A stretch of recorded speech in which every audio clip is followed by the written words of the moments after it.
ঢুকিয়ে দিতে চায়। বন্ধুরা আমার, রাম ছাগল কাণ্ড, কি ছাগল? রাম ছাগল।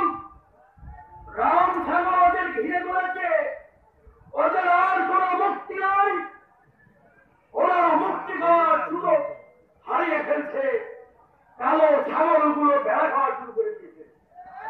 বন্ধুরা আমার, আমরা রাজবাড়ি যাই, আমরা রাজবাড়ি যাই হারুন রশিদ হারুনের নেতৃত্বে, সাবেক সাধারণ সম্পাদকের নেতৃত্বে, আমরা রাজবাড়ি জেলার নেতৃত্বের নেতৃত্বে আমরা যে দুর্গ করে তুলছি, এই দুর্গ এবং খালেদা জিয়ার মুক্তি আন্দোলন, এই সরকারকে হটানোর সমস্ত দায়িত্ব নিয়ে আমরা আগামী দিনে রাজপথে থাকবো।